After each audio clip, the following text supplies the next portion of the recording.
En nuestra conferencia del pasado mes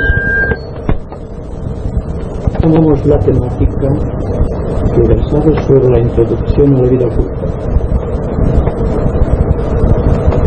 Muchos de ustedes se preguntarán qué quiero significar con vida oculta. Bien, el día que la persona pueda ver, pueda percibir, pueda utilizar los 5 sentidos para cubrir los espacios vacíos que están entre unos y otros, sabrán algo de lo que quiero significar por vida oculta. Pero lo más importante de nuestras consideraciones del pasado mes fue la diferencia que existe entre el espacio y el éter. Aparentemente espacio y éter tienen el mismo significado. Esencialmente es así. Pero entiendo por éter el espacio dinamizado por un centro creador. Por ejemplo, hoy no tenemos dibujante, tendré que hacer los dibujos yo mismo, como es progresando la temática.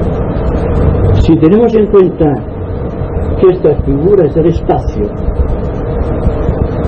si circunscribimos el espacio dentro de un círculo, por ejemplo, partiendo de un centro creador, la porción de círculo dinamizado por la voluntad creadora de esta entidad psicológica que podemos llamar logos cósmico, logos solar, logos planetario o ser humano, es el éter. Entonces, espacio igual a totalidad, el cosmos absoluto. Éter es el espacio contenido en el radio de acción de cualquier entidad creadora. Esto fue en síntesis lo que se puede entender por las palabras espacio y tiempo dentro de un sentido lo más científico que está a mi alcance. Hablamos también de la estructuración de la conciencia. Hicimos la comparación de la conciencia con su crecimiento es similar al crecimiento de una planta. La planta progresa desde las raíces hasta la floración, hasta los frutos, si es que los hay. Y el individuo progresa, hablando psicológicamente hablando, desde el centro ajna al centro coronario, estableciendo una línea de luz que llamamos antakarana, que es el precursor de la intuición, entendiendo por intuición la comunicación que puede establecer el hombre con el cosmos absoluto a partir del centro coronario, que es la sede del poder creador.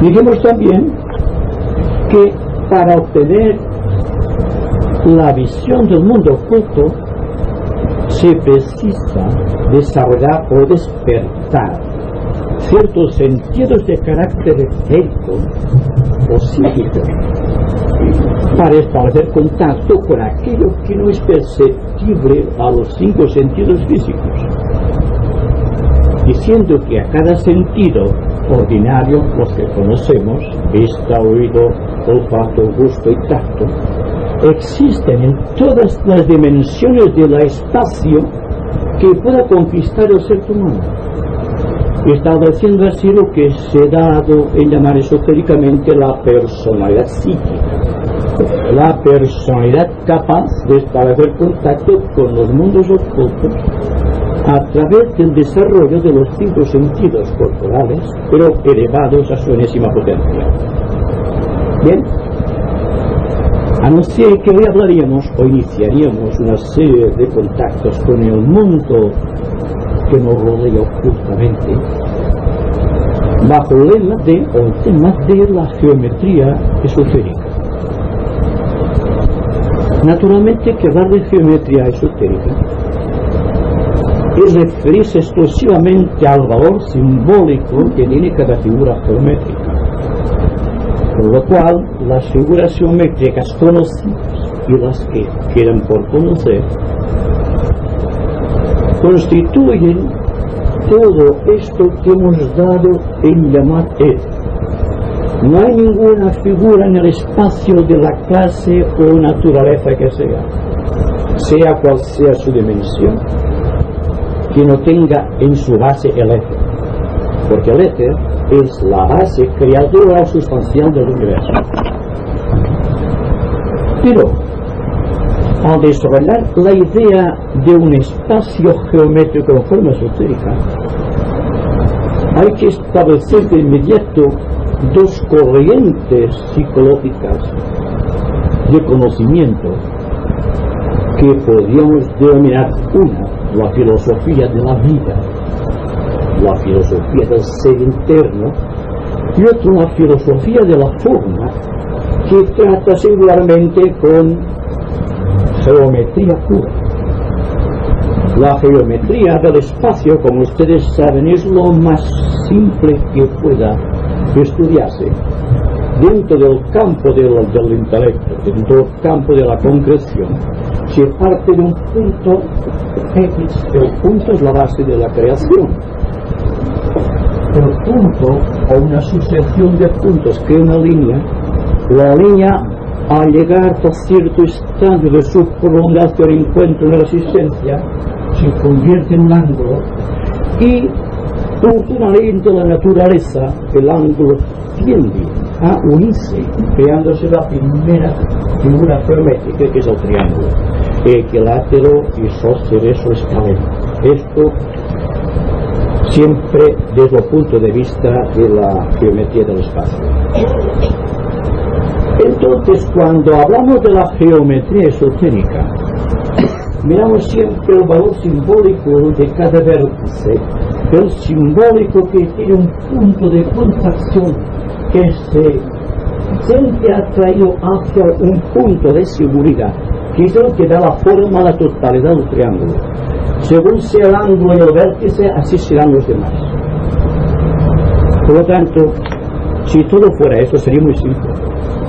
Pero ¿qué pasará cuando apliquemos la figura del triángulo a la psicología humana, a sus reacciones psicológicas? La mente, la sensibilidad y el cuerpo físico constituyen, dentro de la estructura psicológica, un triángulo, que puede ser equilátero, que puede ser isósceles, que puede ser escaleno. Lo interesante es que veamos que la figura básica es el triángulo, pero ocultamente hablando, lo más interesante en geometría oculta es la espiral, porque la espiral, ya sea partiendo de la superficie hacia un centro interno, creando una serie de ondulaciones en espiral buscando un centro de atracción interno, o la figura de la espiral que, partiendo de un centro, va expandiéndose en ondas concéntricas hasta abarcar el infinito. Establecemos con estas dos figuras geométricas la base del universo, con el movimiento. Vean ustedes la misma figura y la diferencia de su proyección. Por ejemplo, una nebulosa es un punto de concreción en un centro que atrae materia estelar a su alrededor, creándose esta forma.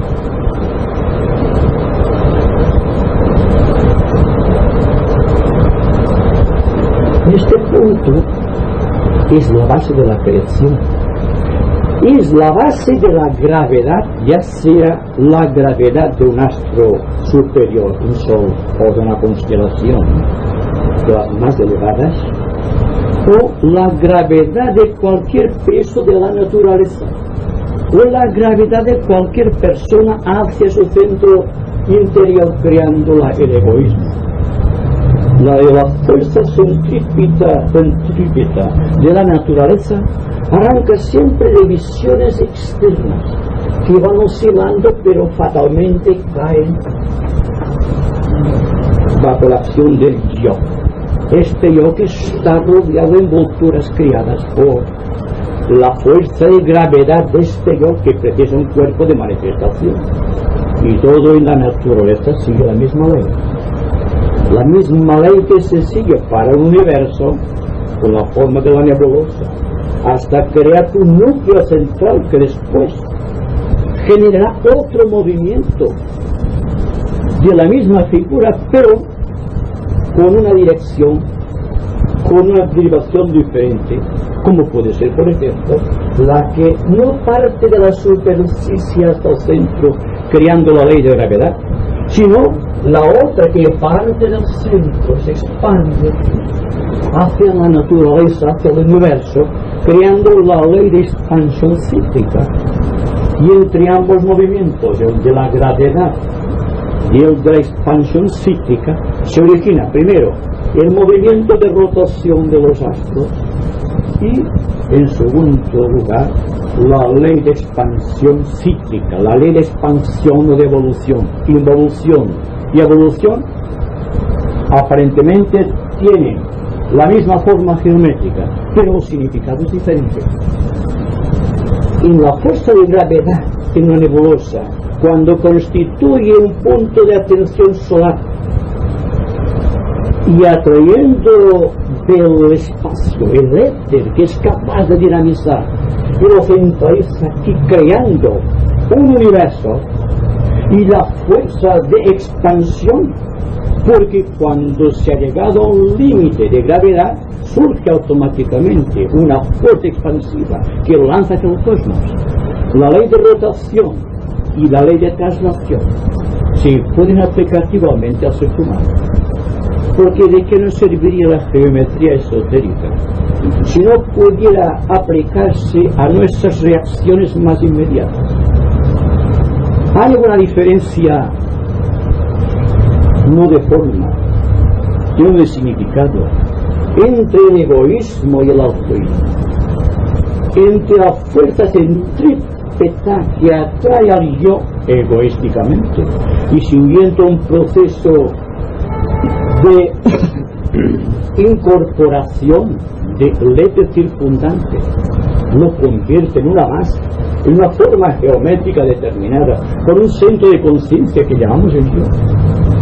O aquel mismo yo que, habiendo llegado al fondo de sí mismo, se siente proyectado hacia el espacio exterior buscando a los demás, tratando de compartir con los demás las conquistas de su pequeña personalidad.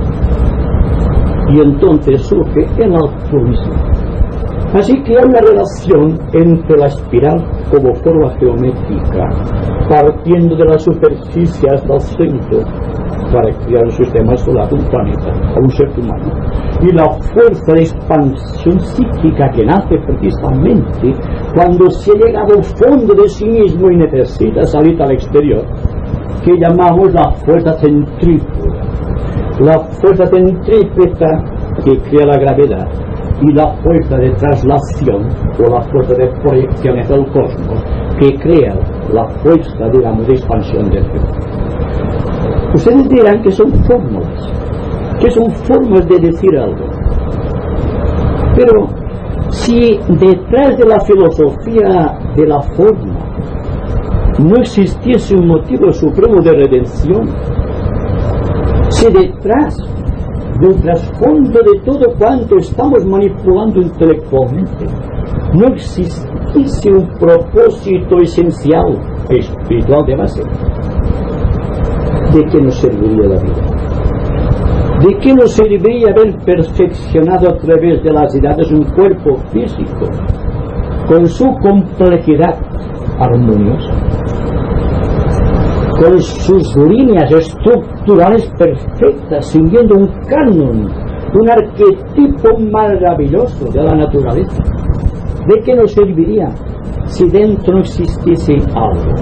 Este algo después de llegar al fondo de sí mismo lo transporta al espacio, y cada punto del espacio que la entidad humana o la entidad cósmica es capaz de inmensar es el éter que conoce la ciencia bajo el nombre de cuarta dimensión. Pero una cuarta dimensión que tiene su repercusión cósmica dentro del espacio absoluto. Lo que es válido para un pequeño elemento químico es válido también para una galaxia. Las leyes son las mismas. Existe una diferenciación de peso, de dimensión, de medida. La extensión del tiempo será más larga y la profundidad dentro del espacio más profundo. Pero en realidad será la misma ley ordenadora de estos dos principios basados en la gravitación universal y en la ley de la expansión cíclica. Otra cosa que hay que considerar cuando nos referimos al universo o cuando nos referimos a una galaxia, a una constelación cualquiera, es que todo el universo desde el ángulo geométrico oculto es una ilusión de perspectiva. Tal como es nuestro universo, es como nos lo figuramos que es, situados en el centro planetario de la Tierra. Contemplamos el universo de una manera porque no tenemos otra perspectiva. Pero seguramente que desde la constelación de Acuario o de la constelación de Tauro, cualquier observador de alguna de sus estrellas mirando nuestro universo ve que esta forma es completamente distinta. Y ustedes, solamente contemplándome a mí desde distintos ángulos de visión, verán que la figura es cambiada. Unas personas me verán de frente y otras de perfil y otras, según cómo estén situadas, me verán en la proyección dorsal. Pero, ¿qué interesa esto? Interesa fundamentalmente que nos demos cuenta de que todo conocimiento humano, incluidas las leyes científicas de gravedad y las leyes de la gravitación exterior o la fuerza de expansión cíclica, están sujetas a esta variación, a esta distorsión de los sentidos cuando se contempla el universo. De que la ciencia, para ser completa, y para ser completa la filosofía, el arte o la propia historia, se precisa de la visión desde dentro, desde el centro mismo, pero dejando aparte el sentido de gravedad, lo cual indicará que desde este centro la proyección, la percepción, mira en todas las direcciones sin posible distorsión, porque está dentro del propio ser, porque está dentro de aquello que carece de perspectiva.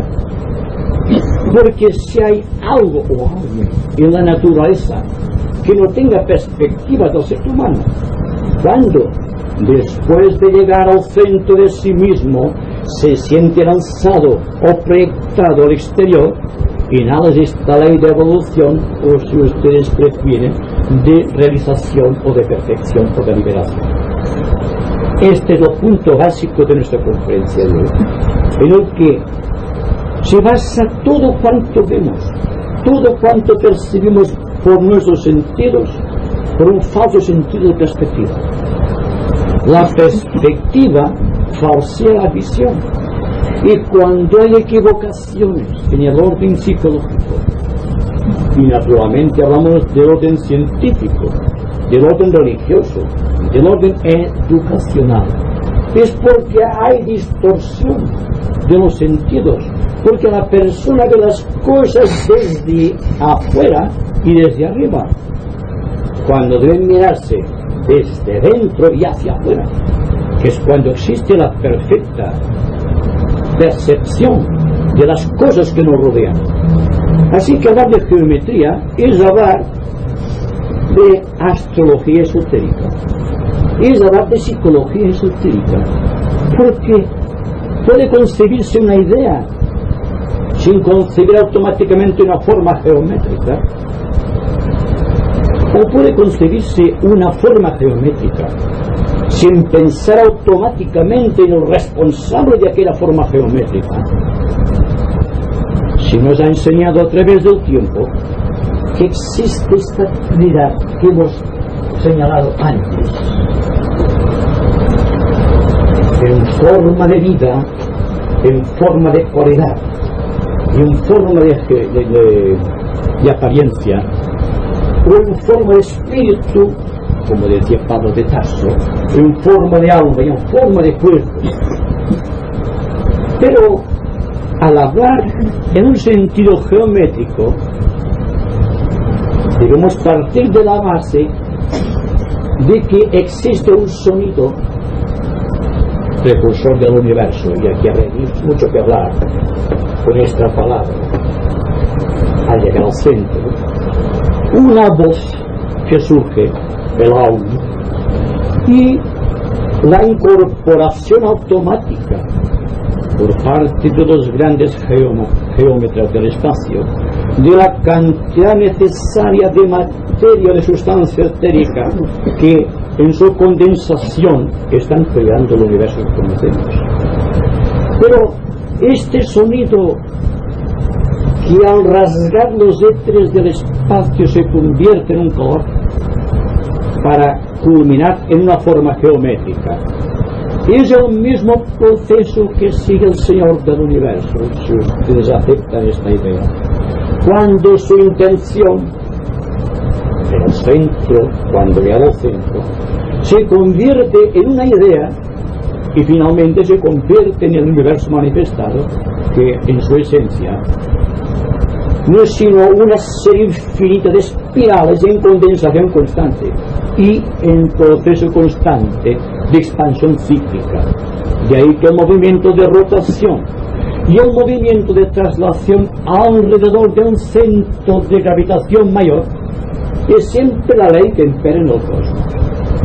Así que iniciemos siempre la base de un comentario sobre la geometría partiendo de la espiral en las dos posiciones, la centrípeta y la centrífuga, la atracción y la repulsión, o la traslación, la expansión cíclica. Bien, hay un punto que hemos tratado ya en otra ocasión, que es cómo se crea el destino de un universo o el destino de un ser humano. Y el destino de cualquier ser viviente se basa siempre en un sentido primario de gravedad. A mayor gravedad, desde un ángulo geométrico esotérico, es siempre la condensación de una forma determinada. Entonces, a mayor gravedad, más densidad de forma.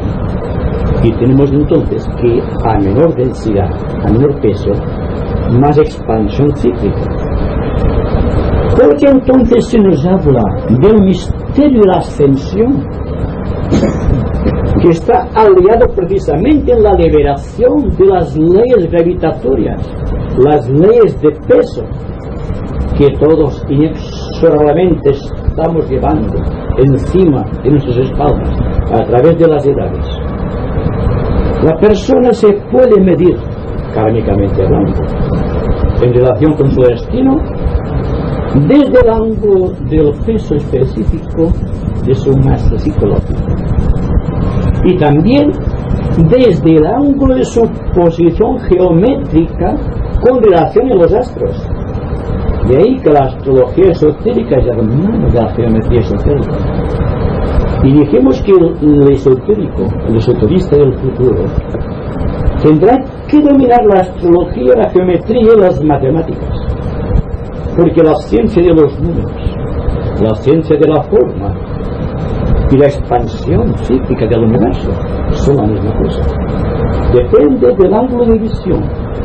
Así que la única manera, y esto lo hemos discutido en varias ocasiones, de que la persona cree una fuerza centrífuga perfecta, partiendo de un centro de gravedad que es kármico, es la atención, porque la atención es la base de la inseguridad. Siendo la inseguridad aquel punto X situado entre dos gravitaciones, pero que al anularse una gravitación con la otra, crea un espacio vacío, incomprensible, en el cual el ser, según se nos dice, pierde por completo su gravedad, pero tampoco tiene la fuerza de ascensión suficiente para pasar a otro estadio gravitatorio mayor. Ahí se nos habla de las pruebas iniciáticas o de las pruebas en el sendero, porque todos estamos pisando un sendero. Unas personas quieren conquistar la parte material o científica o técnica de la vida. Otras personas están más interesadas en descubrir qué es lo que hay bajo los repliegues de su sensibilidad emocional. Otras personas tendrán inquietudes de carácter mental, preguntándose el porqué de la existencia, el porqué de su procedencia y el porqué de su destino. Y otros, muy pocos, quizás estén interesados en ser de la humanidad, en todos momentos, en todos los lugares. Y naturalmente, a medida que la persona va apartándose del centro de gravedad que llamamos yo, al sentirse proyectado hacia un espacio exterior, pero que forma parte de la élite del universo, llega un momento en que siente la inseguridad y debe atravesar este punto fatídico, esta negrura tenebrosa de sí mismo, esta noche oscura del alma, para poder llegar a un estado de gravitación mayor, a partir del cual pueda sentir también otras mayores proyecciones hacia el futuro. Es decir, la gravedad condiciona el karma. Pero si tenemos en cuenta que la posición que ocupa un planeta en relación con el cosmos está ligada a la perspectiva que pueda tener una persona situada en cualquier lugar del tiempo, mirando al infinito, en relación con la visión o con la percepción de otra persona situada en otros lugares del cosmos, mirando al mismo punto, tendremos una idea de la relatividad de las cosas. Seguramente donde Einstein fijó su gran principio. Dense cuenta también que, de acuerdo con la ley de proyección cíclica, que es la que nos da la inspiración de lo que es la geometría esotérica, tenemos que todo el universo tiende hacia un punto X, situado en una remota parte del cosmos, en el cual siente su atracción. Se nos dice que el planeta Tierra orienta, y esto lo vemos claramente, todo su eje hacia la Osa Menor, hacia la estrella polar. Pero ¿ha sido siempre así? Lo vemos así en este momento. Pero según la proyección cíclica, anteriormente, en ciclos pasados, era la estrella Sirius la que atraía al eje de la Tierra.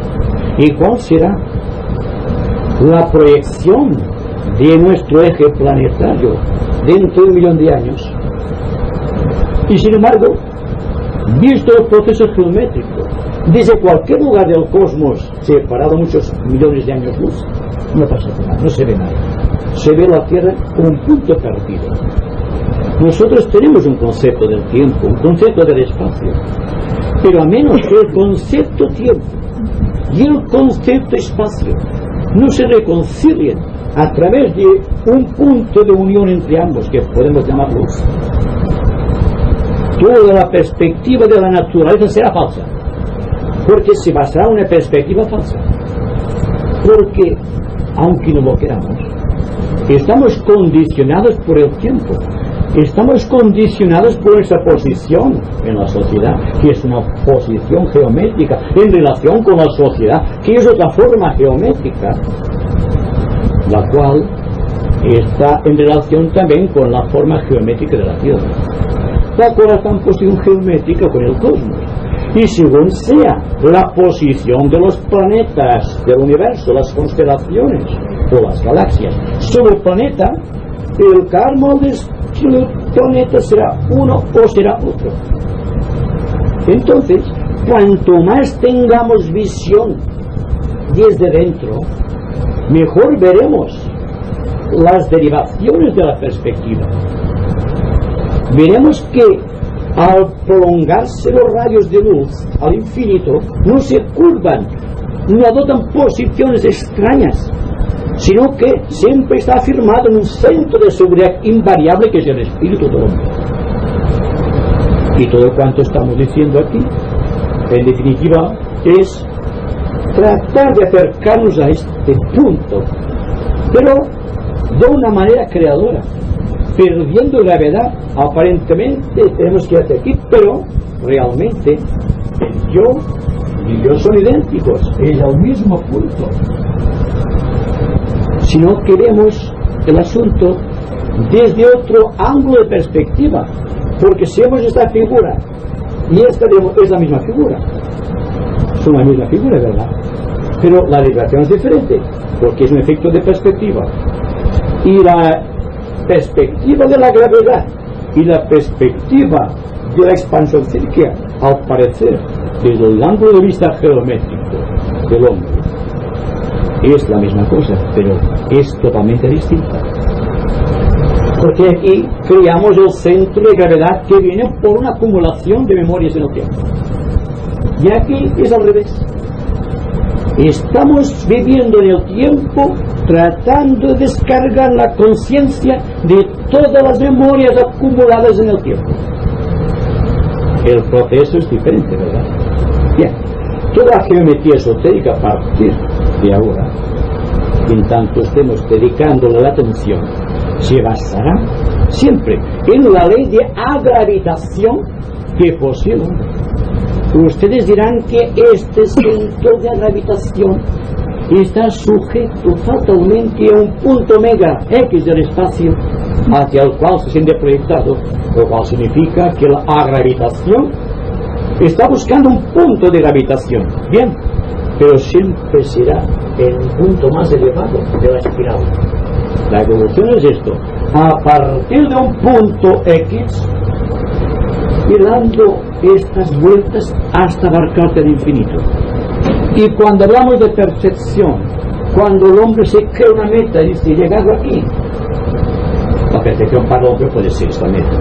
Dice, estoy aquí, se dará cuenta que viene el impulso generacional del propio espíritu creador, enlazado con las leyes universales, que no le permitirá quedar estacionado en el tiempo. Se dará cuenta de que queremos la perfección, que la perfección como meta no existe. Existe un movimiento ¿hacia dónde? Hacia el universo, hacia la consumación de todo lo que existe, hacia el cosmos absoluto, pero siempre desde el ángulo de vista de que estamos persuadidos de que nuestro yo se puede propagar en el tiempo, siguiendo idénticas leyes que las que sigue el Señor del universo. Y cuando nos referimos a Dios, en el concepto que sea, no podemos pasar de la idea de esta entidad psicológica que gobierna nuestro sistema planetario. No pasemos de allí, porque perderemos la razón y el entendimiento y quedaremos aniquilados por la grandiosidad de aquello que está más allá de las medidas del entendimiento humano.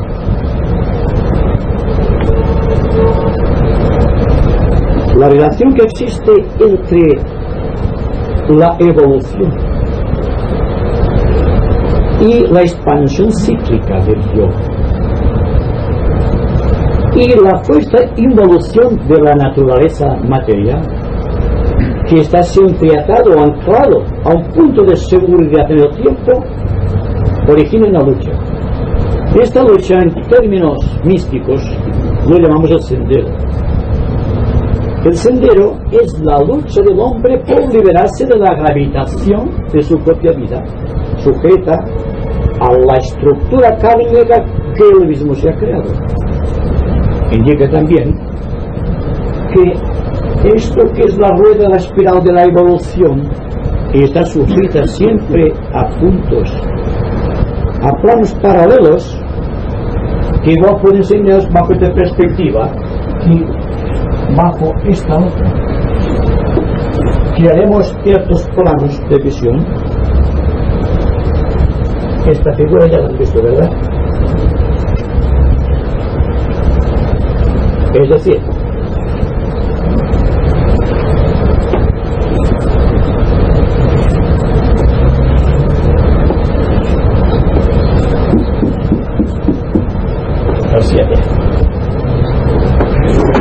esto, viéndolo de una manera geométrica muy primitiva, muy primaria, porque no puede dar relación de la divinidad, ni mucho menos, pero puede darte una idea pictórica de la estructuración del universo en forma de niveles, en forma, digamos, geométrica.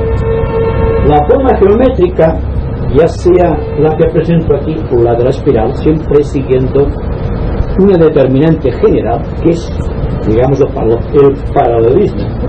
Este paralelismo hace que sean idénticos aparentemente desde el plano de la perspectiva, pero no ocurre lo mismo desde el plano psicológico o desde el plano espiritual, desde el ángulo de vista de los futuristas, que dice el plano más denso, el de más extrema gravedad, es el plano físico, es aquel que sustenta todo el árbol de la creación, es el punto de sustanciación máximo a que ha llegado el ser humano, a que ha llegado el universo.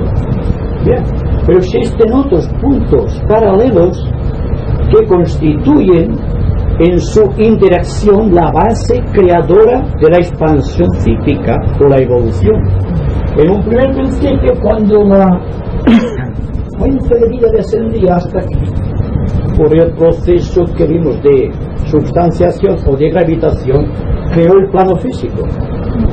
Al ascender, siempre al ascender se pierde peso, o se pierde peso y entonces se asciende. Se crea el plano emocional, el plano de la sensibilidad, el plano de las emociones, y luego viene el plano mental, y luego ustedes saben que existe históricamente el plano búdico, el ámbico, el plano paráctico o el plano monádico, y luego el plano de la divinidad, el plano árico. Bien, estos son el sistema con el cual se trata de investigar los mundos paralelos que rodean toda esta especie de armonía general que es el universo. Entonces, todo el proceso desde el ser humano es cómo penetrar, cómo ascender. La ascensión es una ley de la naturaleza. Según se nos dice, venimos proyectados desde el reino mineral, desde lo más hondo de la naturaleza, y que por el proceso de expansión cíclica el hombre fue evolucionando hasta adquirir emoción de sensibilidad, hasta adquirir una mente razonadora, hasta adquirir la unidad, la síntesis de ciertos estados de conciencia, hasta llegar finalmente a un estado que llamamos de liberación. Pero cuando hablamos de estos planos paralelos, tenemos que contar siempre con figuras geométricas. Y hay una figura geométrica que es excelente, porque es la figura mítica, la figura simbólica por excelencia del Santo Grial. El Santo Grial es una forma geométrica. Pero ¿por qué es una forma geométrica con repercusiones en el sentido psicológico? Precisamente porque se adopta la forma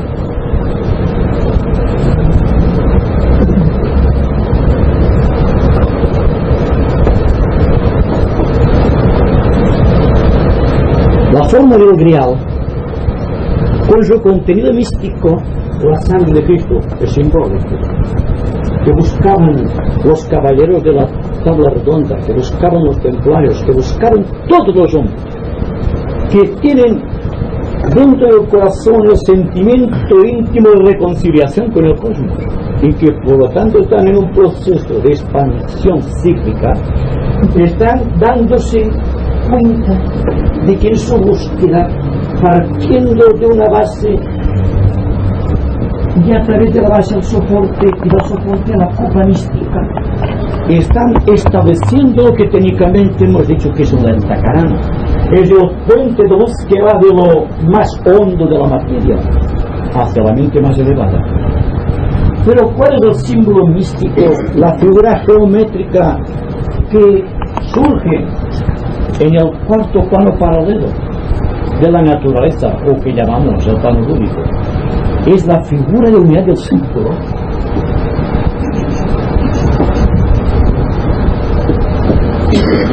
Que está en la base de todas las religiones del mundo y que está en la base del hombre, porque el hombre, desde un ángulo de vista anatómico, adopta también la forma de una cosa.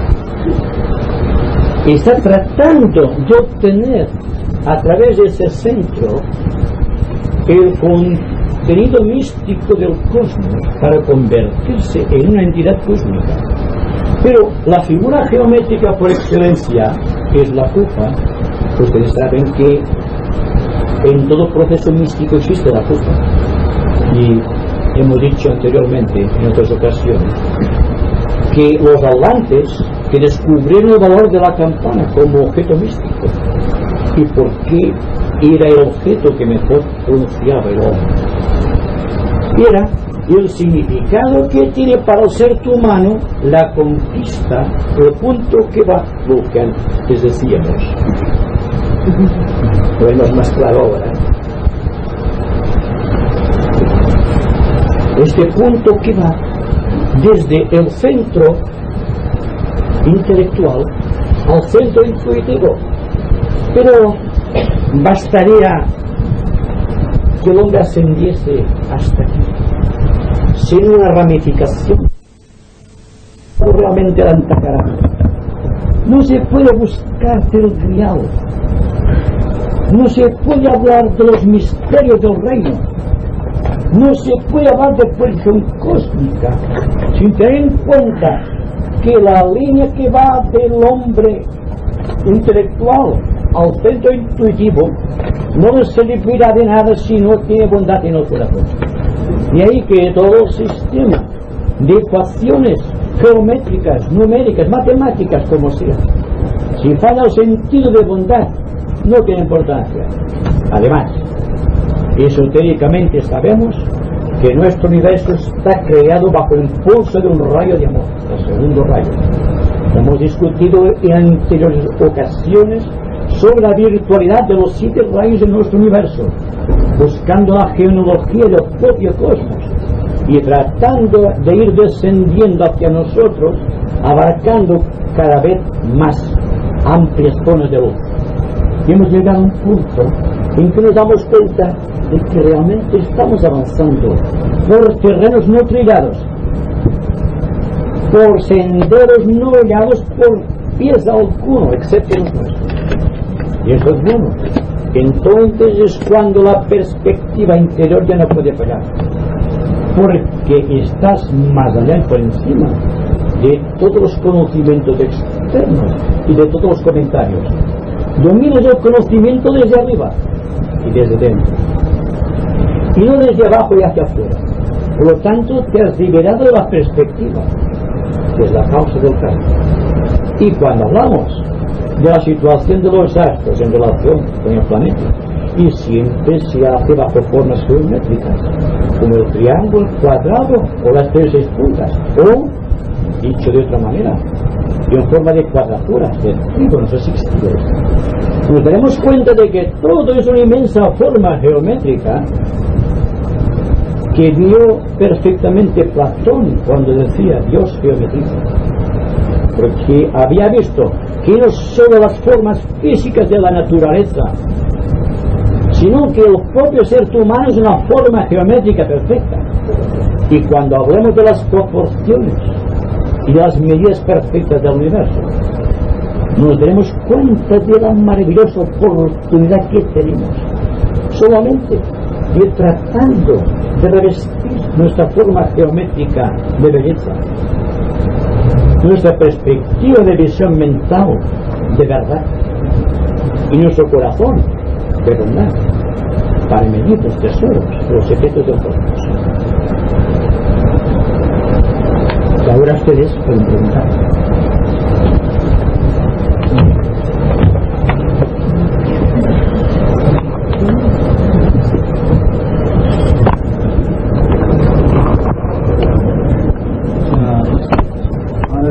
Sobre esta parte que estamos explicando ahora, me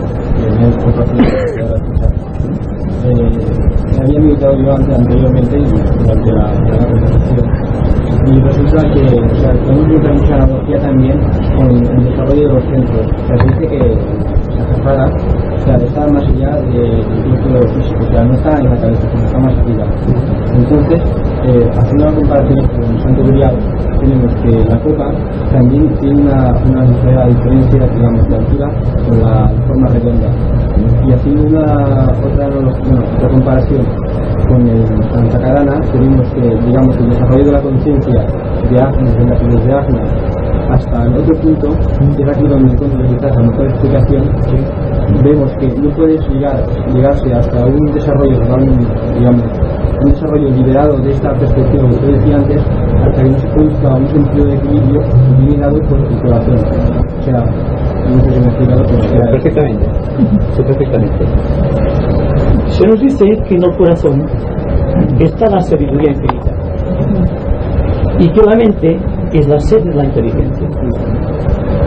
El corazón sabe, la mente conoce. Saber es el corazón. La intuición netamente es intuitiva.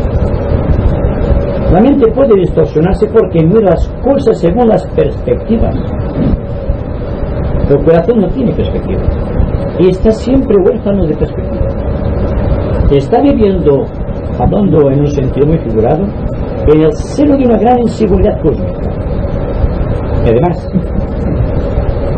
el centro del corazón es complejo, porque el ser humano empieza a ser desde el momento en que empieza a latir su corazón, el diminuto corazón en las entrañas del amor, en torno recién nacido.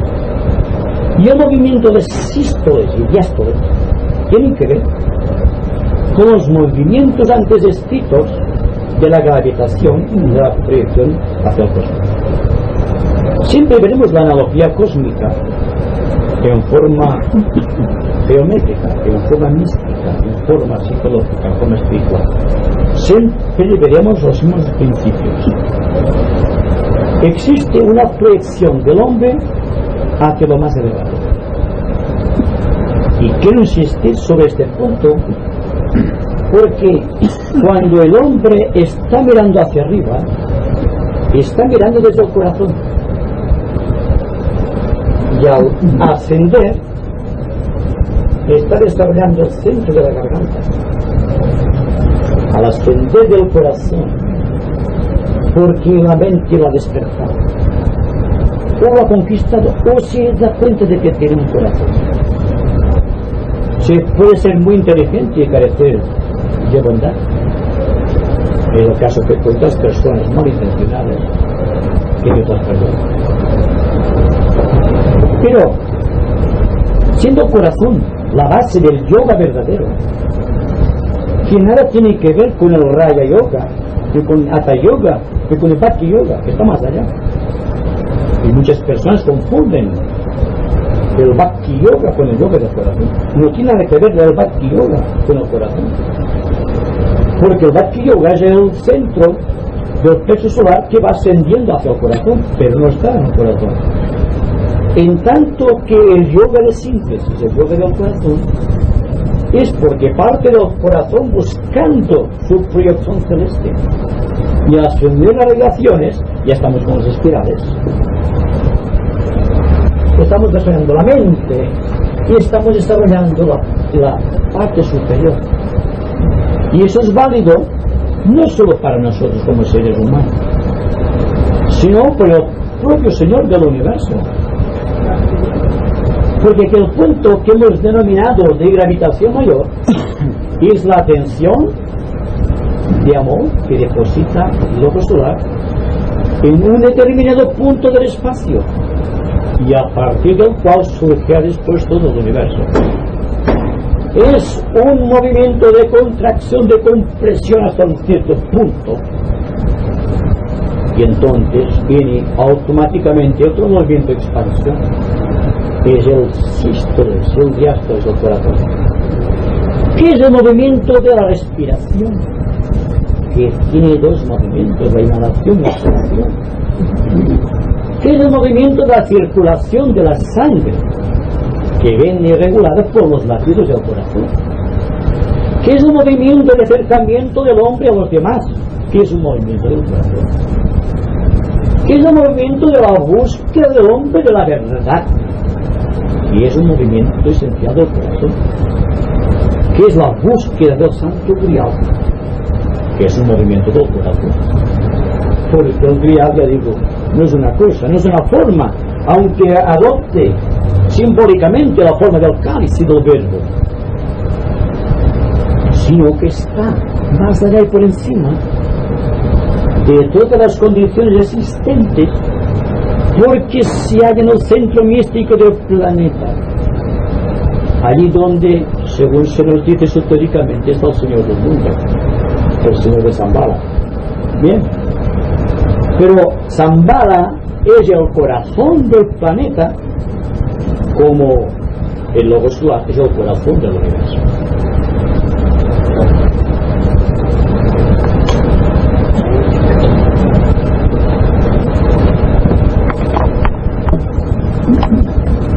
Cuando la producción del rayo de luz no se da directo, entonces la fuerza de los planetas entonces varía, porque claro, en el momento de la atracción es densa, entonces claro, coges la idea de aquel, pero después cuando ese se expande, que es cuando el rayo de luz ya va directo, entonces ya no coges la de los planetas.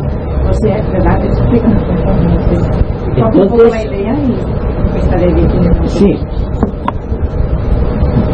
La ley de la evolución, que es la ley de la expansión cíclica, se basan en el crecimiento entero del hombre hacia un centro omega que desconocemos.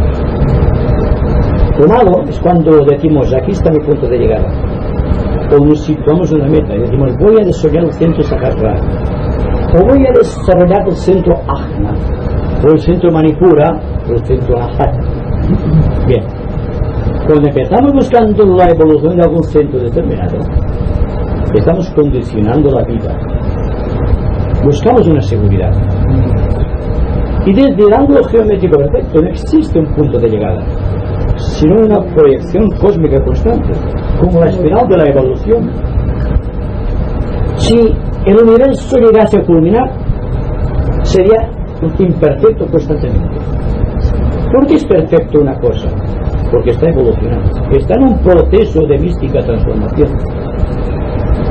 Y este proceso de transformación mística es la que se está operando en nuestro corazón cuando buscamos un aspecto superior, pero buscamos algo que desconocemos, pero sabemos que está.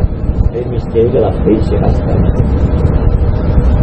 Una fe que no es razonada ni dogmática, está más allá de la fe dogmática y la fe razonada, porque la fe dogmática cae en exceso por falta de voluntad, por falta de inteligencia, pero la fe razonada se basa en principios intelectuales o doctrinas o lo que ustedes quieran y falla.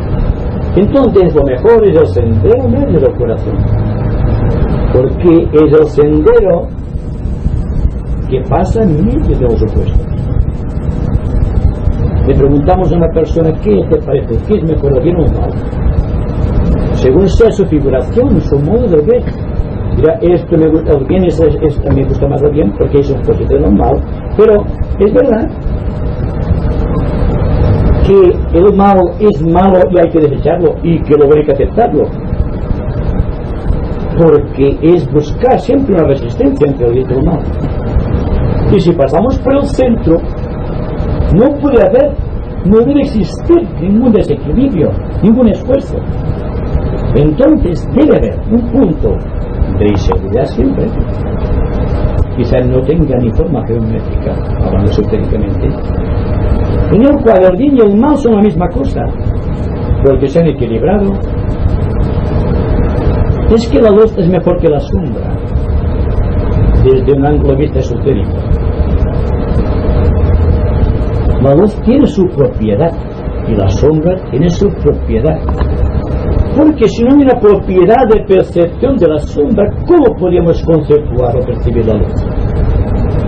Ahora bien, cuando decimos me gusta más esto que lo otro, estamos discerniendo entre una u otra realidad. Y da cuenta, como antes hemos dicho, que existe un movimiento de gravitación y otro de agravitación o de expansión. ¿Cuál es mejor de los dos? Son necesarios, como la luz y las tinieblas se complementan, pero el día y la noche se complementan. Entonces no hay que buscar la verdad en la luz, ni la verdad en las sombras. Hay que buscar aquella verdad que equilibra ambos extremos. Hasta aquí se ha dicho que la electricidad o la luz eléctrica es el resultado de un choque entre una fuerza positiva y otra fuerza negativa, o un polo positivo y un polo negativo. La luz no puede ser nunca el resultado de un choque, sino el resultado de una fusión y de un equilibrio. Y esto no solamente para la luz eléctrica, sino para la luz del entendimiento humano. Entonces, la reconciliación de dos extremos en un centro de síntesis, hallar la verdad que está en la tesis y en la antítesis. Para llegar a una síntesis es cuando existe la sabiduría. La sabiduría es la culminación de un equilibrio. Cuando la razón y el amor están equilibrados, surge automáticamente la sabiduría. Y solamente puede ser sabia aquella persona equilibrada, aquella persona armoniosa, aquella persona que dentro de sí ha fusionado los opuestos en un centro infinito de reconciliación. Está bien por lo que has dicho, esta palabra que decimos, evolución e involución. Decimos que cuando se baja es involución, pero también es evolución, ¿verdad? Porque desde el momento que se va bajando es que ya vas evolucionando para llegar en el punto culminante ya para la subida. Exacto. Y a otro punto. Cuando estamos involucionando, estamos acumulando en el tiempo. Me refiero al ser psicológico que somos todos, cada uno de nosotros.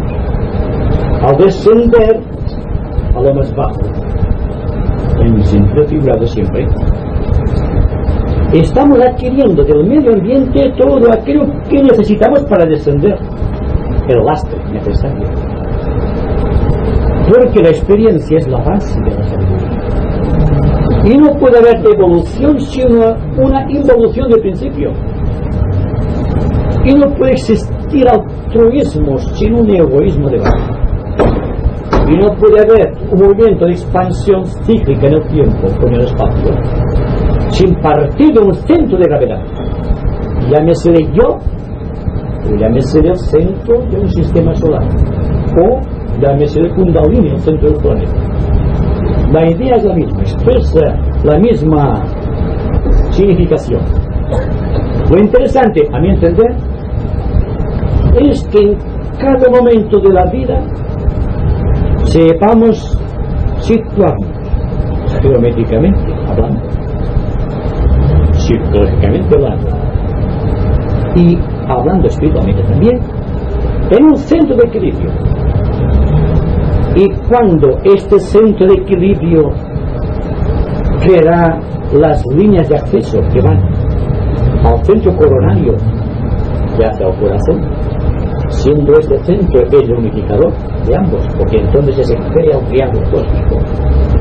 Cuando la persona vive muy atentamente, y al decir muy atentamente, No quiero significar que la persona sea muy intelectual. Cuidado. Cuando la persona está muy atenta, lo primero que desaparece es la mente. Entonces no reacciona, está en un punto de inseguridad completa. Y este punto de inseguridad es la base de la verdadera evolución del ser humano. Si ustedes están atentos a cualquier cosa que pase a su alrededor o dentro de sí mismos, se dan cuenta que la mente no funciona, que no intelectualiza, que no comenta, que no hace resistencia. Porque en el momento en que la mente hace resistencia se paraliza la atención. Y la inseguridad se convierte en una seguridad. Y la seguridad siempre vuelve al principio involutivo de acumulación de valores. Hay que surgir nuevos cada día, nuevos en cada instante de la vida, nuevos en cada situación, por atención, no por especulación mental. Has dicho el plan de los opuestos, ¿no? Pues de los opuestos había un señor a mi lado que dijo unas palabras y le contestaron: es que tú tienes el demonio en el cuerpo. Y él contestó: es que el demonio lo necesito, me hace falta. Esto que tú dices de los opuestos, porque sin esta parte contraria, pues no podría evolucionar. Yo creo que este señor contestó muy bien, ¿no? Sí. No, hasta cierto punto. No. Y claro, tenemos una idea del demonio todos. La lucha, la lucha. Y el momento en que esotéricamente el bien y el mal cohabitan en el corazón humano, están compenetrados, son consubstanciales el bien y el mal. La persona se decanta un poco hacia el aspecto mal y se ve el demonio. Si por lo contrario se decanta un poco hacia el aspecto bueno de su naturaleza, se convierte en un ángel. Entonces, la lucha está no en una entidad externa que llamamos el demonio, u otra que llamamos un ángel, sino buscamos siempre lo mismo, en el centro de un equilibrio entre el bien y el mal que existe en el corazón. Y hemos aceptado como válida la idea de que es necesario un momento de evolución en el tiempo para crear el movimiento de evolución. Ahora, no caigamos en el error, una vez hayamos comprendido que la búsqueda de la realidad es hacia arriba y hacia adentro, de caer en la tentación, que sí que es una verdadera tentación del demonio, de volver a acumular valores en el tiempo. De ahí que la persona más espiritual es la persona más simple, más sencilla, quiero decir. Hay una sencillez, la sencillez del hombre primitivo, que no tiene mucho intelecto porque no tiene muchas cosas donde escoger, pero hay una sencillez inefable en el hombre superior, porque este hombre superior no quiere demasiadas cosas porque ya no las necesita. Ha aligerado tanto su alijo a través del tiempo que está cayendo fatalmente en un momento psicológico de inseguridad, y este movimiento de inseguridad es la fuerza expansiva que lleva a las montañas de la ascensión, donde no hay gravedad posible, donde el hombre se ha convertido en un Dios que está por encima del demonio y del ángel, o del bien y del mal. Y naturalmente, al hablar de Dios no me refiero a una figura tradicional, me refiero al Dios interno que está en todos y cada uno de nosotros, que es el que tiene que decidir por sí mismo las reglas exactas de la vida, que tiene que contemplar la naturaleza con una nueva visión, que tiene que ver las cosas en su justa perspectiva, que tiene que crear con rayos de luz la unificación del espacio y del tiempo en su corazón.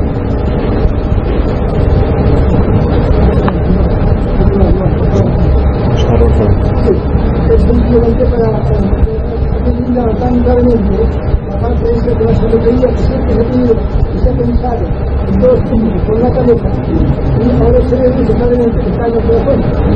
Y hay un detalle muy importante que lo he observado, que cuando una persona recibe esa sensibilidad intimidante y esa humildad y bondad, es lo que los sabios, está en el centro de la vida de Dios. O sea que no tiene relación en relación a Dios. No tengo idea. Es así, es luego. No porque lo diga yo. Una persona ve la realidad, pero al propio tiempo no quiere verla. Es el contrasentido humano. ¿Por qué? La persona está fatalmente atada a las cosas, las que fuesen. Es esclavo de los sentidos, de las sensaciones, los sentimientos y de su propio pensamiento. Es su conquista en el tiempo. Es la estructuración del grial. Porque el grial se ha formado por la unificación de todo cuanto existe alrededor, mediante la experiencia. Entonces se crea una base en el mundo físico, se va creciendo el soporte en el mundo emocional y se abre en el mundo mental, orientándolo hacia las alturas, que es el símbolo precioso de la flor del loto, que emerge por encima de las aguas buscando la luz del sol, después de estar aprisionadas sus raíces en el fango del estanque y de crecer su tallo por encima de las aguas, hasta converger en la apertura de sus pétalos, digamos, buscando la iniciación. Y el hombre no es ni más ni menos que un loto precioso, es un cáliz abierto a la inspiración superior. Entonces, si hemos creado este precioso cáliz en el tiempo, ¿por qué no realizar el gran intento de crear el Antakarana? Una Antakarana que no tiene un yoga fijo, no tiene una disciplina determinada, que no es el resultado de un esfuerzo sobrehumano, sino la sencilla expresión de ver las cosas tal como tienen y aceptarlas con honradez y sinceridad, y al propio tiempo con fortaleza. Pero ¿qué pasa?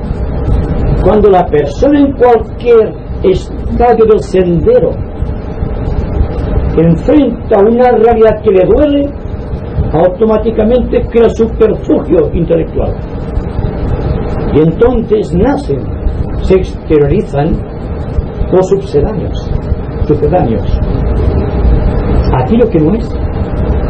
Y entonces recurre a las prácticas religiosas o tradicionales. O, perdonen ustedes, busca un gurú que le enseñe la verdad. Con lo cual, lo que está realizando realmente es rechazar la realidad que la vida le presenta. Pero ¿qué ocurrirá?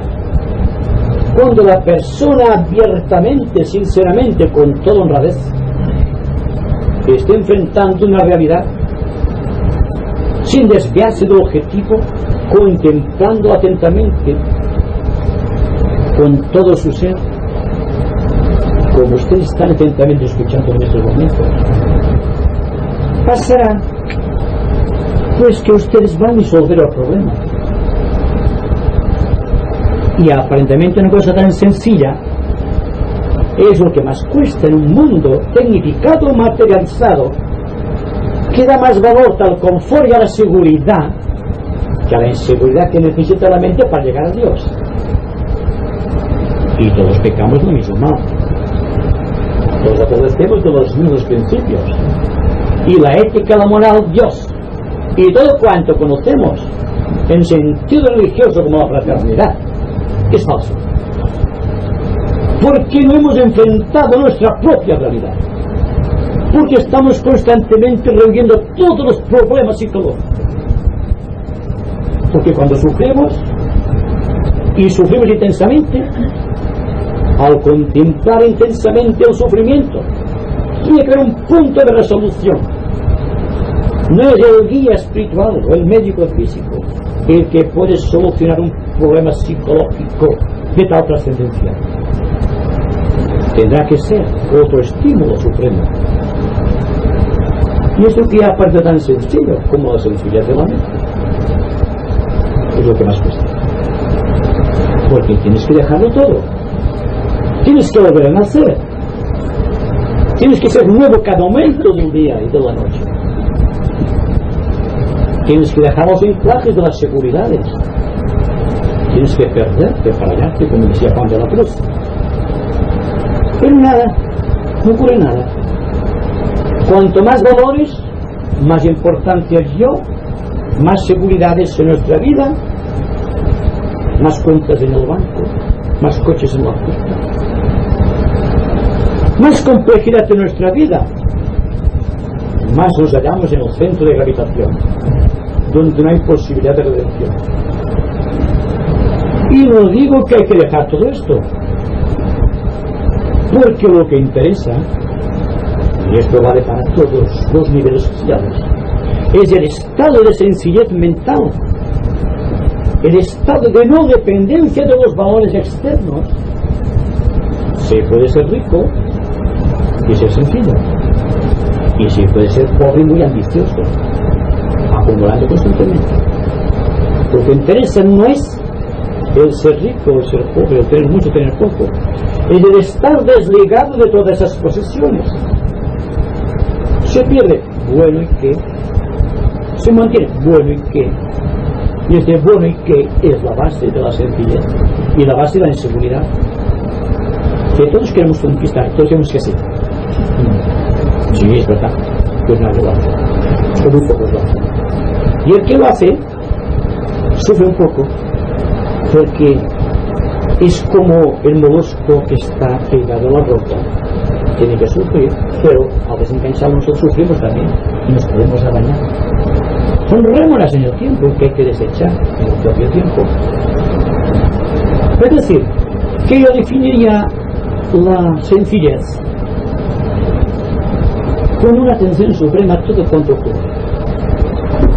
Porque como que la acumulación de valores están localizados en el yo, en el centro de gravitación mayor, al proyectarnos en el tiempo, en la propia velocidad con que arranquemos del principio de gravitación, iremos dejando las cosas del tiempo.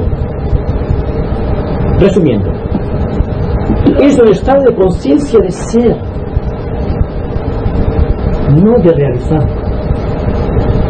No se trata de dejar las cosas, se trata de que las cosas nos dejen a nosotros.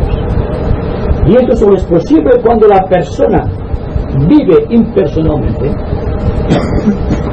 y es feliz, porque en su corazón está más allá de la lucha entre el bien y el mal, está por encima del par de opuestos. A vegades, llegint certs autors esotèrics, potser ara penso en l'Alice Bailey, veiem que té un gran optimisme vers la humanitat, quasi en un immediat proper, que seria al final del segle. Aleshores, si tenim en compte la cursa dels remeis tan ferotge, si tenim en compte la gran quantitat de gent que no ha solucionat el problema de la fam, si tenim en compte el perill d'un atòmic, el perill nuclear, etc., sembla que no hi ha masses motius per aquest optimisme que aquesta autora i d'altres mostren al final de la conclusió de la humanitat. Aleshores jo pregunto, potser aquest anàlisi diferent quan els resultats d'aquesta anàlisi d'ells, aquest gran optimisme, i per part meva i d'altres companys que em sembla que no hi ha motiu per tant optimisme, és a una diferent perspectiva. Que aquests autors han assolit una perspectiva enorme dels seus coneixements esotèrics que no hem assolit nosaltres, i aleshores podem parlar des d'aquesta gran perspectiva. Sí, correctamente. Pues demos cuenta también, ya que hablamos de los opuestos, que el pesimismo y el optimismo son los opuestos. Hay una cuestión. La cuestión es una necesidad humana que todos compartimos.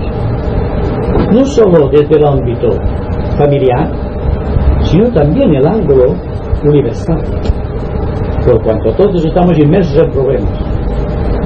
Pero yo ni ustedes individualmente pueden solucionar el problema de la humanidad, pero sí tienen el problema a resolver de su propia vida, que es su propia incógnita, lo cual no significa que seamos egoístas, sino que al proyectarnos en el tiempo y al ser sencillos, al simplificar nuestra vida, hablando de una manera muy mística, alcanzamos la renunciación de los bienes temporales y entramos dentro de un campo magnético mayor de atracción espiritual. No hay que preocuparse, porque el hombre perfecto, si alcanza la perfección, es una bendición para el ambiente. El hombre perfecto tiene una perspectiva tan amplia que no ve las pequeñas cosas. Es como si dentro del cuerpo hay un pequeño átomo que reacciona de una manera distinta. Casi que no nos damos cuenta de sus repercusiones. Solamente cuando el ser que ha llegado al estado de Salvador del mundo, ya que se refiere a la señora Olive, es que se ha llegado a un punto de expansión cíclica en el cual ve la solución inmediata a problemas que aparentemente tienen que durar siglos viendo la espantosa crueldad de los corazones de los hombres. Es que desde el año 1914 y antes hasta el 45 y ahora que están luchando todavía hermanos nuestros, desde un ángulo de vista geométrico en el espacio, vemos la cosa de una manera limitada por los sentidos, por la observación, por la oblicuidad de la perspectiva, por un proceso de refracción en el tiempo. Pero, y desde el ángulo superior, ¿cómo se ve la cosa? Dense cuenta de algo. Si en el plano físico estamos ordenando todas las cosas a la velocidad de la luz, a 300.000 kilómetros por segundo, que es como yo pude contemplarles físicamente a ustedes y ustedes a mí, vamos ascendiendo por esta verticalidad expansiva de la vida y adquirimos una noción de estos espacios, de estos planos paralelos a nuestra vida física, y vamos ascendiendo, perdiendo gravedad, y llegamos solamente al plano causal, en donde la velocidad de la percepción es tan supremamente rápido que nosotros, al contemplar el plano físico, lo vemos quieto, en completo reposo. ¿Qué pasa? No pasa nada. Pero aquellas personas que están sujetas al yugo de los sentidos, que están luchando con su karma, con su destino, o que están en ambientes familiares donde no se sienten socialmente integrados, o reaccionan contra todo cuanto ocurre, la perspectiva del mundo debe ser inexorablemente adversa. Y comprendo la posición. Pero aquí venimos a solucionar el problema del ser humano, porque la humanidad en su conjunto es una suma de seres humanos interesados en descubrir las causas remotas de su procedencia, de su identidad y de su destino. Pero ¿qué ocurre? Ocurre que estamos detenidos en el tiempo y no solucionamos el propio problema, lo cual significa que desde el ángulo oculto nuestro problema está aumentando el problema racial, el problema del mundo, el problema de la guerra, del rearme y la espantosa calamidad que significa el caos económico de nuestros días. Bien, entonces lo mejor que se puede hacer, porque está en nuestras manos hacerlo, es que nuestro centro de gravitación se convierta en un centro de proyección cósmica y que a través de todo cuanto hemos atesorado en el tiempo, en la experiencia espiritual, podamos compartirlo con los demás. Yo me acuerdo que al principio de nuestras conversaciones eran pocas las personas interesadas en los temas esotéricos. Hoy día, la capacidad del local, no por el orador, es por el interés de la gente, se va llenando cada vez más, porque hay necesidad que el hombre se libere para que se libere la sociedad. No se puede coger el conjunto y liberarlo, pero sí, cada uno puede absorber de sí mismo una experiencia espiritual y convertirla en un aspecto, digamos, magnético que circunde su alma y que por donde vaya la paz, y que sea un punto de equilibrio dentro de la vorágine de todas las pasiones extrovertidas y de las pasiones desatadas y del afán de lucro de las personas, porque estamos hablando en términos de personalidad humana, en términos de síntesis, porque la síntesis no está en la sociedad, está en el individuo, y a menos que el individuo no alcance esta síntesis, no habrá progreso en social, no habrá una igualdad de oportunidades en las personas, habrá fronteras y más fronteras, y habrá guerras, naturalmente, porque cuando se ha creado una frontera, se ha creado ya al principio de una guerra, y la división entre lo que es capitalismo y lo que no es una forma inferior de capitalismo desde el ángulo esotérico. ¿Qué es lo que existe realmente? Existe un afán desmedido de seguridades, y como que las conquistas deben ser repartidas entre todos y nadie quiere repartir nada, sobreviene la guerra.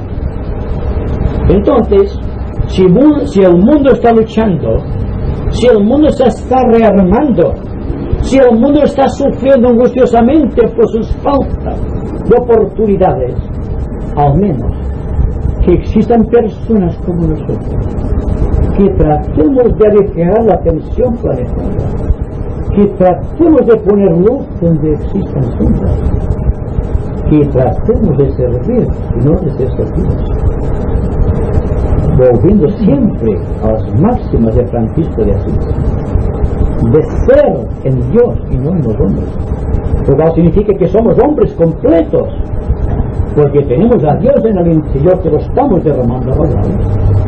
Para mí, y yo creo que para toda persona sensata, la solución de cualquier problema social, político, religioso, económico, psicológico, etcétera, etcétera, está en el hombre.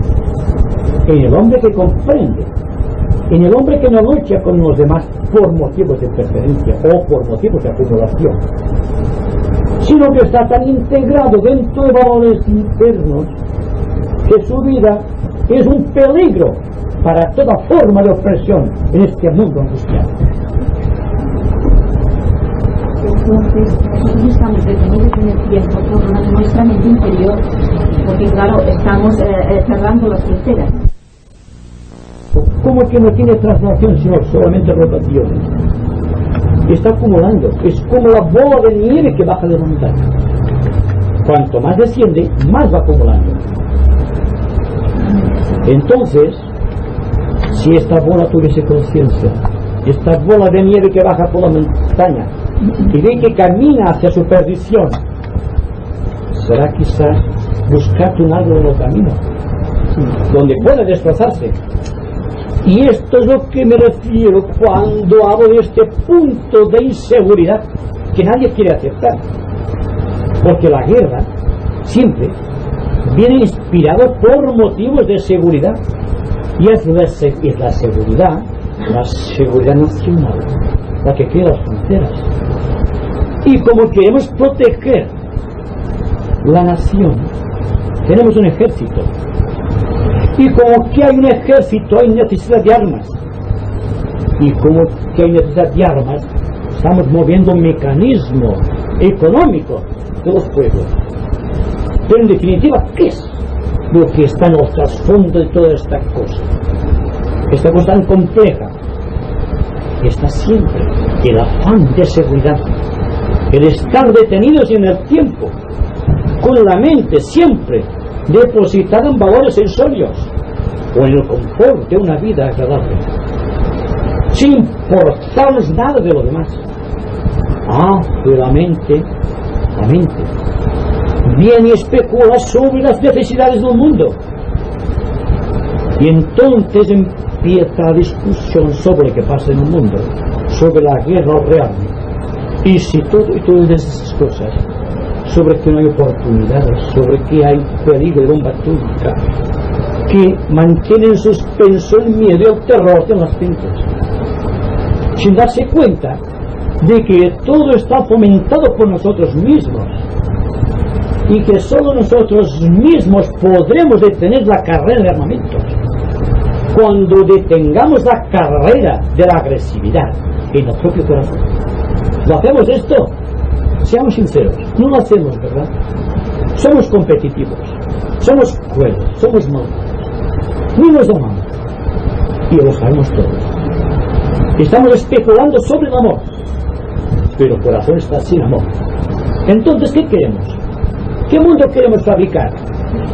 Dentro del corazón, dentro del angustiado corazón, solamente podemos dar lo que tenemos, y lo que tenemos es guerra, destrucción y muerte.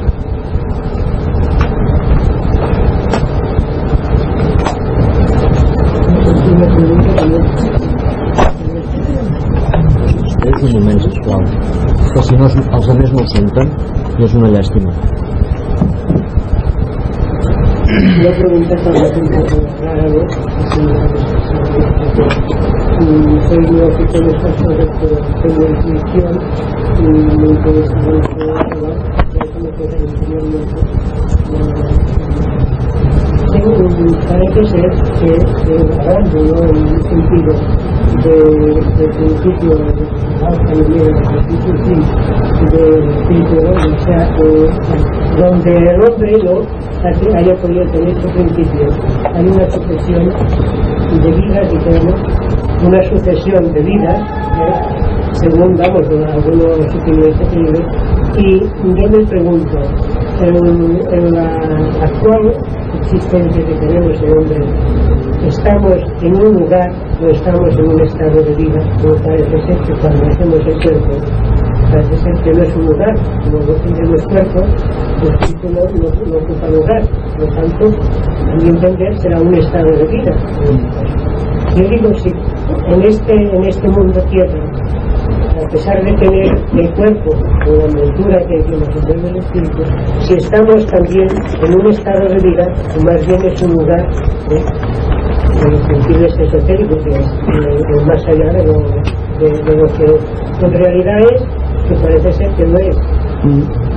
Bueno, yo resumiría la pregunta. Solo se pregunta si hay realmente otra vida más sutil que la presente, si es que existe otra proyección, o si existe una perpetuación de nuestra vida a través del tiempo, o si venimos de un pasado remoto y ahora estamos en una existencia X y estamos proyectándonos a otras existencias superiores. Bien, la teoría y los planos del universo. Lo interesante es no detenernos en el tiempo, porque tenemos la misión de expansionarnos en forma de espiral desde lo más hondo hasta lo más elevado. La persona de carácter bondadoso o la persona de buena voluntad, cuando invoca espiritualmente, mira hacia arriba. ¿Quién se lo ha enseñado a este hombre? La persona que tiene algo que ocultar mira hacia el suelo y no te mira de frente. Es el establecimiento de niveles de conciencia. Se nos habla del reino de los cielos, y el reino de los cielos, que es un lugar en el tiempo, o es un estado de conciencia. Yo diría que para mí igual puede ser un estado de conciencia mirando desde aquí, o un lugar en el tiempo mirando desde allí. Para mí no es allí ni aquí, pero es buscando el asunto lo más claramente, lo más intelectualmente posible. Porque hay una ley, y es que la percepción sensorial, el ver, el oír, gustar y el olfato, todas estas cosas, están en todos los planos. Supongamos que el reino de Dios está aquí, como realmente está aquí.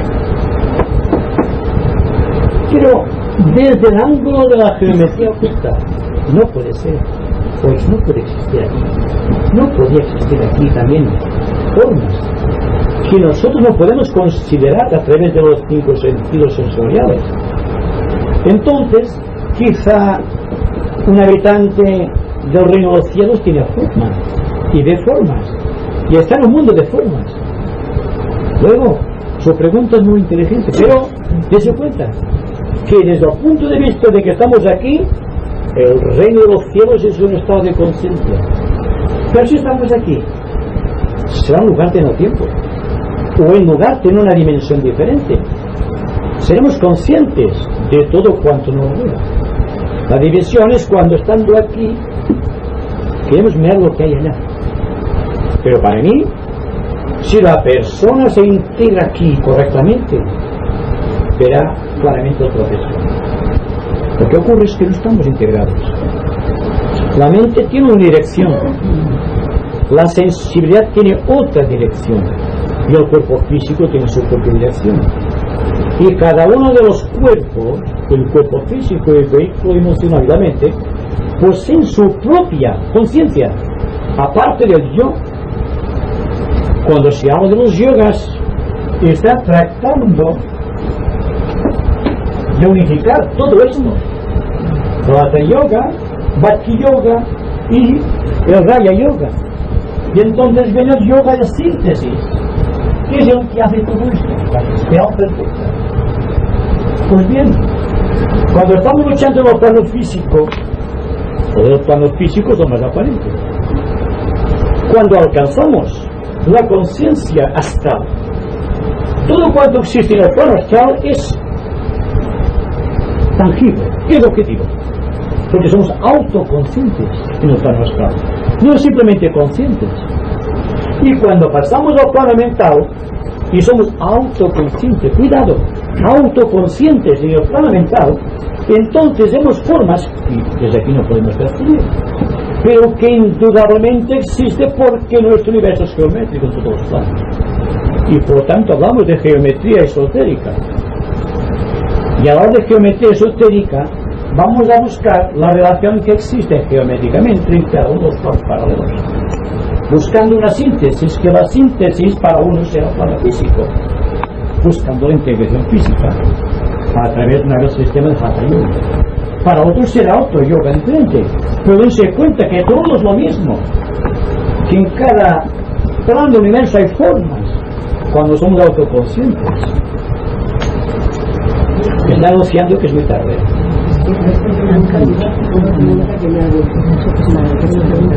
Sí. Si estamos en un plano de un estado de vida, estamos en un lugar, este lugar que estamos en la Tierra puede ser como, digamos, como un laboratorio en el cual estamos, o sea, nos estamos desarrollando, sin ser nosotros los que somos, sino el medio ambiente nos está desarrollando a formar una superioridad de ser que pueda ir más arriba o más corrección más abajo de los comentarios. Sí, correcta, la idea es correcta. Sí, estamos evolucionando en el tiempo. Naturalmente todo cuanto forma parte del tiempo nos ayuda en este experimento creador. Pero puede a unos ayudar y a otros que unos pueden evolucionar, a ir más arriba y más. Ya depende del grado de sinceridad de la persona. Hay personas situadas en el mismo medio social, con las mismas, digamos, oportunidades, y no evolucionan tanto. Entonces, antes hemos hablado de una filosofía de la vida y de una filosofía de la forma. Hay personas que tienen la vista anclada en la forma y otros en el espíritu. Entonces, los que no están paralizados en el tiempo avanzan más rápidamente. Lógico. Depende del materialismo. Exacto. Vamos un poco de silencio para que estén muy cansados, ya lo estoy viendo.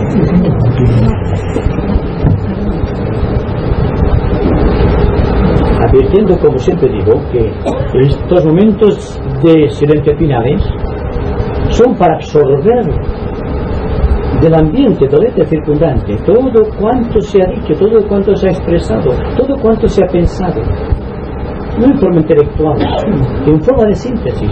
Esto queda grabado en el corazón como materia de sabiduría. Aceptemos un poco de silencio con toda la unción de